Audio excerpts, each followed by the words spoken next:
आनंद, क्या तुम समुंदर में उठने वाली और सागर में विलीन होने वाली इन लहरों को देख रहे हो? समंदर तट पर टहलते हुए बुद्ध ने अपने प्रिय शिष्य आनंद से ये प्रश्न पूछा और आनंद ने अपना सिर हाँ में हिला दिया। अजर और अमर होना जल के समान है, जन्म और मृत्यु लहरों की भांति है।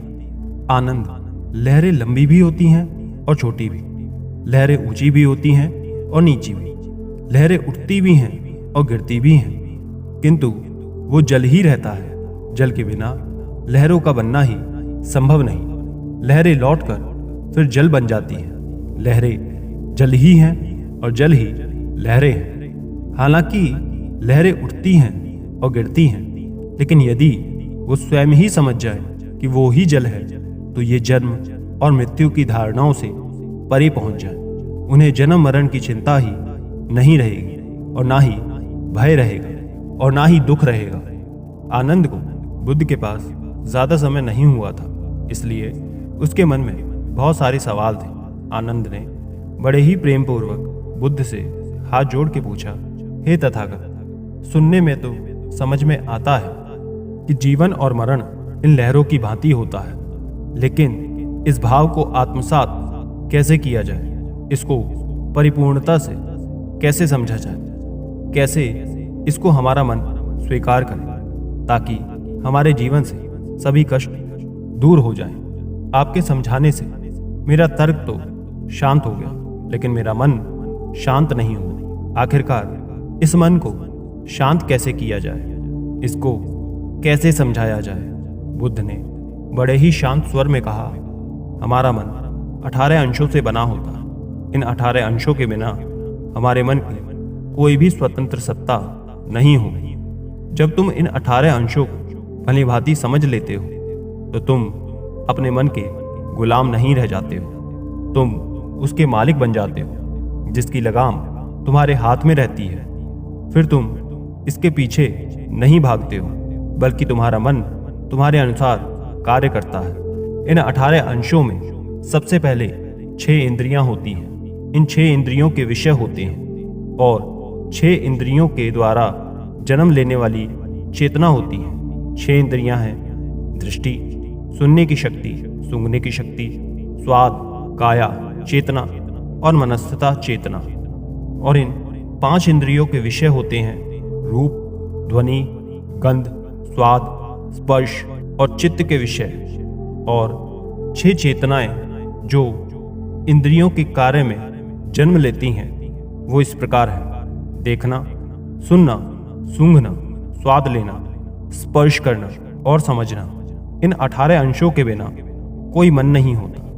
ये 18 अंश जन्म, मृत्यु और परिवर्तनशीलता से भरे होते हैं। इसलिए कहा जाता है कि मन नाना प्रकार की भावनाओं का एक संग्रह है, जिसकी प्रकृति ही परिवर्तनशील होती है। तुम ये तो समझ गए हो कि हमारा मन इन 18 अंशों से मिलकर बना होता है, लेकिन ये बात भी समझने की होती है कि इन अंशों को जो भी स्वाद, गंध या जिस भी वस्तु में ज्यादा मजा आता है, वही हमारे मन से बंध जाता है और हमारा मन उसका गुलाम हो जाता है। तुम यूं समझो कि अगर तुम्हें गर्मी लग रही है और अचानक तुम्हारे सामने ठंडी हवा आने लगे, तुम समंदर के सामने टहल रहे हो और तुम्हारे चेहरे पर ठंडी ठंडी हवा की बौछार पड़ने लगे, तो इससे हवा तुम्हारी काया को स्पर्श करेगी, जो तुम्हें आनंद देगी, और उस आनंद को पाने के लिए तुम्हारा मन हमेशा तैयार रहेगा।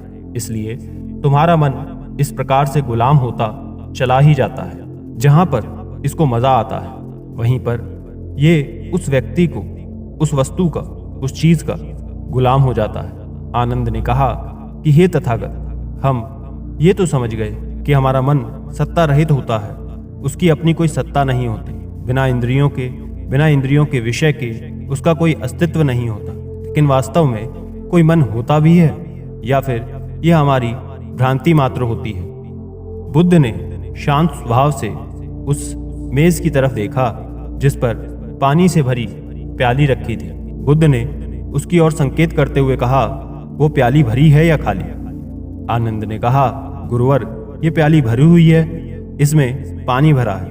बुद्ध ने कहा कि आनंद, इस प्याली को बाहर ले जाकर खाली कराओ। आनंद ने वैसा ही किया। फिर बुद्ध ने मेज पर रखी प्याली पलट दी और फिर पूछा कि यह भरी है या खाली। आनंद ने कहा, गुरुवर, अब ये खाली है। तब बुद्ध ने कहा कि आनंद, ये प्याली जल से नहीं भरी, लेकिन ये वायु से भरी हुई है। ये तो तुम भूल गए। खाली होने का अर्थ किसी चीज से खाली होना और भरे हुए होने का अर्थ किसी चीज से भरा होना है। इस समय ये प्याली पानी से खाली है, लेकिन वायु से भरी हुई है। आनंद, प्याली का भरा होना और खाली होना इस बात पर निर्भर करता है कि प्याली तो यहाँ पर मौजूद है, यहाँ पर विद्यमान है। प्याली के बिना उसका खाली या भरा होना हो ही नहीं सकता।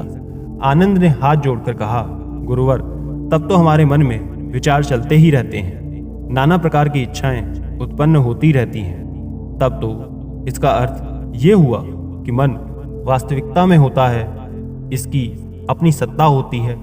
बुद्ध ने कहा, आनंद, शब्द जाल में मत फंसो। मन का अस्तित्व इतना सूक्ष्म है कि उसे सामान्य अवधारणा से समझा नहीं जा सकता। उसका अस्तित्व वैसा ही है जैसा शून्यता का अस्तित्व होता है।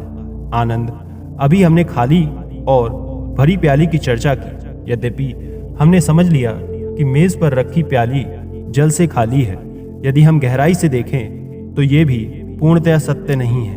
आनंद, जिन तत्वों से प्याली का निर्माण हुआ है, क्या उनमें आप जल तत्व की विद्यमानता को नहीं देखते? आनंद ने कहा कि प्रभु, प्याली बनाने के लिए जो कुम्हार ने मिट्टी साधी थी, उसमें जल तो था ही। ठीक कहा आनंद, यदि हम गहराई में देखें तो प्याली में जल तत्व विद्यमान है। हालांकि हमने पहले कहा था कि प्याली जल से खाली है। प्याली की विद्यमानता जल पर ही निर्भर है। बुद्ध ने पूछा, आनंद, क्या तुम इस प्याली में अग्नि तत्व को देख पा रहे हो? तब आनंद ने कहा कि जी हाँ प्रभु, प्याली को पकाने के लिए अग्नि तत्व जरूरी है। बिना गर्मी या अग्नि तत्व के ये प्याली पक ही नहीं सकती। बुद्ध ने पूछा कि इसके अलावा तुम और क्या क्या देख रहे हो? आनंद ने कहा कि मैं वायु तत्व को भी देख रहा हूँ। यदि वायु नहीं होती तो ना तो अग्नि जलती, ना ही कुम्हार जीवित रह सकता था, और ना इसमें कुम्हार के कुशल हाथों की कारीगरी होती, उसकी चेतना होती। इसकी भट्टी, वो पेड़ जिनसे भट्टी जलाने के लिए लकड़ी आती है, वर्षा, धूप, और वो पृथ्वी जिनसे ये पेड़ उगते हैं, मैं उन सबको देख पा रहा हूँ। प्रभु, परस्पर आबंधित उन हजारों तत्वों को मैं देख पा रहा हूँ जो इस प्याली को अस्तित्ववान बनाने में सहयोग देते हैं। बुद्ध ने कहा कि बहुत सुंदर आनंद, प्याली पर ध्यान देने से उन सभी तत्वों को देखा जा सकता है जो उसके भीतर और बाहर विद्यमान होते हैं। तुम्हारी स्वयं की अपनी चेतना भी उनमें से एक तत्व है। यदि तुम गर्मी सूर्य को लौटा दो, मिट्टी पृथ्वी को लौटा दो, जल सरिता को लौटा दो, कुम्हार को उसके माता पिता को लौटा दो, और लकड़ी वन के वृक्षों को लौटा दो, तो क्या इस प्याली का अस्तित्व संभव है? आनंद, ध्यान करने पर हम पाएंगे कि प्याली स्वतंत्र रूप से सत्ता में आ ही नहीं सकती। यही बात हमारे मन पर भी लागू होती है। हमारे मन का स्वतंत्र रूप से कोई अस्तित्व नहीं होता।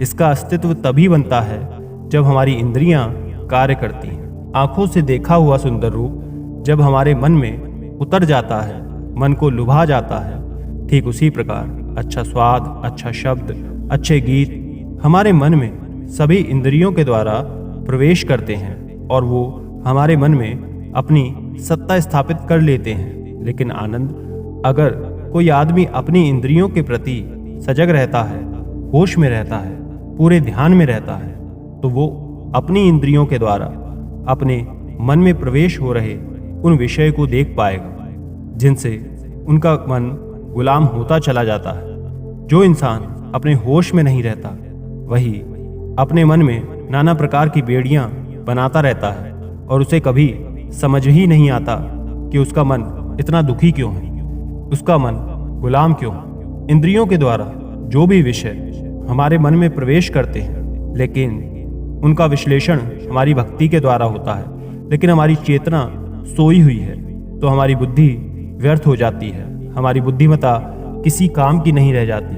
अगर हमारी चेतना सजग है, हमारी बुद्धि जागृत है, तो हम ये देख पाते हैं और महसूस भी कर पाते हैं कि जीवन का कोई भी अनुभव शाश्वत नहीं रहता। ये केवल तब तक आनंद देता है जब तक उस विषय का अस्तित्व बना रहता है। उदाहरण के लिए, जब तुम मीठा सेब खाते हो तो वो तुम्हें तब तक ही आनंद पहुंचा सकता है जब तक तुम उस सेब को खा सकते हो। उस सेब का अस्तित्व खत्म हो जाने के बाद हमारे मन के पास पकड़ने जैसा कुछ नहीं रह जाता, उसका सारा मजा खत्म हो जाता है। लेकिन समस्या यहीं पर पैदा होती है कि उसकी इंद्रियां उसके मन को इस स्वाद में बांधने की कोशिश करती हैं। वो बार बार उसे याद दिलाने की कोशिश करती हैं कि वो सेब कितना मीठा था, और इसीलिए उसका मन सेब को पाने के लिए बार बार ललायित रहता है। लेकिन यहाँ पर समझने की बात यह है कि अगर उसकी बुद्धि सजग होती तब वो समझ पाएगा कि सेब का अस्तित्व हमेशा नहीं रहता, उसे मिटना ही होगा, और इसलिए हमारे मन को भी मिटना ही होगा, उसे शून्यता में जाना ही होगा। क्योंकि अगर हमारा मन अपनी इंद्रियों के विषय में यदि एक बार बंध गया तो वो हमेशा उस इंद्रियों के विषय का गुलाम बना रहेगा। लेकिन जब एक बार मन इन इंद्रियों के विषयों से आज़ाद हो जाता है तो मन की कोई सत्ता नहीं रह जाती। उसके बाद अपनी इंद्रियां सिर्फ अपना कार्य करेंगी, क्योंकि हमारी बुद्धि उसकी इंद्रियों के ऊपर मालिक बनकर बैठी हुई है, जो हमसे अपना कार्य करवा रही है। कहने का अर्थ सिर्फ इतना है कि एक बार हमारा मन मिट जाता है तो हमारी इंद्रियां सत्ता की अनुभूति करती है। वो किसी विषय से प्रभावित होकर उसे भ्रांत दृष्टि से नहीं देखती, बल्कि उसे उसी दृष्टि से देखती है, इसी प्रकार महसूस करती है जिस प्रकार उसका अपना स्वरूप होता है, अस्तित्व होता है। उदाहरण के लिए, जब तुम एक बार कोई मीठा सेब खाते हो तो एक बार जब तुम्हारी जिह्वा उसका मीठा स्वाद चख लेती है तो उसके बाद जब तुम दूसरे सेब को देखते हो तो तुम उसी मीठे सेब को याद करोगे। लेकिन जरूरी नहीं होता कि दूसरा सेब भी उतना ही मीठा हो, इसलिए हमारी दृष्टि उस स्वाद की वजह से भ्रांत हो जाती है, वो भटक जाती है और वो उस सेब को अपने असली स्वरूप में नहीं देख पाती। काम वासना में लिप्त व्यक्ति अपने सुख भोग के लिए एक बार जो आनंद लेता है वो बार बार उसी आनंद को लेने की कोशिश करता है, लेकिन हर बार अलग अलग इंसान के साथ वो वही सुख भोग हासिल करना चाहता है, और इसलिए वो उस काम वासना के चक्कर में फंसता चला जाता है। क्योंकि उसकी इंद्रियों ने जो एक बार सुख भोगा, उसके मन में वो सुख स्थापित हो गया, और फिर उसका मन उस सुख को दोबारा पाने के लिए दर दर भटकने की कोशिश करता है। बुद्ध ने आनंद को संबोधित करते हुए कहा कि तुमने कभी भिक्षु का जीवन देखा है? उसका जीवन कितना साधारण है। वो साधारण खाना खाता है, साधारण बिस्तर पर सोता है, और कभी कभी तो जमीन पर भी सो जाता है। ना कभी वो राग सुनता है, ना ही कोई नया स्वाद लेने की कोशिश करता है। विषय वस्तु से हमेशा बचा रहता है, और इसलिए उसका ध्यान में जा पाना बड़ा आसान हो जाता है। वो ध्यान की उन गहराइयों को महसूस कर पाता है, और वो उस परमानंद की स्थिति को प्राप्त कर पाता है जो कोई भी विषय वस्तु नहीं पहुंचा सकती। कोई भी विषय वस्तु एक सीमित समय के लिए तुम्हें आनंद दे सकती है, लेकिन परमानंद वो होता है जो किसी भी विषय वस्तु से जुड़ा नहीं होता, जो शाश्वत होता है, जो सत्य होता है। लेकिन वो परमानंद तभी शाश्वत रह पाता है जब हमारा मन मिट जाता है। तुमने बहुत से लोगों से सुना होगा कि हमारा इस काम में मन नहीं लगता, या फिर हमारा इस काम में बहुत मन लगता है। वास्तविकता में जब मन मिट जाता है तो उसे हर काम में वही आनंद आता है जो उसे अपना रुचिपूर्ण कार्य करने में आता है। वही आनंद वो हर कार्य को करने में महसूस कर पाता है। लेकिन ऐसा तब होता है जब वो अपने मन को मिटा देता है, जब वो परमानंद की स्थिति को प्राप्त कर लेता है। और मन तभी मिट सकता है या परमानंद तभी प्राप्त किया जा सकता है जब हम अपनी इंद्रियों के विषय के प्रति पूरी तरह से सजग रहें, पूरे होश में रहें। इसके बाद बुद्ध ने सभी को वो ध्यान करने को कहा जिसके द्वारा वो अपनी इंद्रियों के प्रति सजग रह सके। बुद्ध ने बताया कि आज तुम जब ध्यान करो तो तुम अपनी इंद्रियों के प्रति पूरे सजग रहना। तुम्हारे कान क्या सुनते हैं, तुम्हारी त्वचा कैसा महसूस करती है, और सभी इंद्रियों के प्रति जब इसी प्रकार तुम सजग रहोगे तो तुम्हें पता चलेगा कि तुम्हारे मन में विषय किस प्रकार प्रवेश करता है। इसके बाद बुद्ध, आनंद और उनके सभी शिष्य सारे के सारे ध्यान में उतर गए।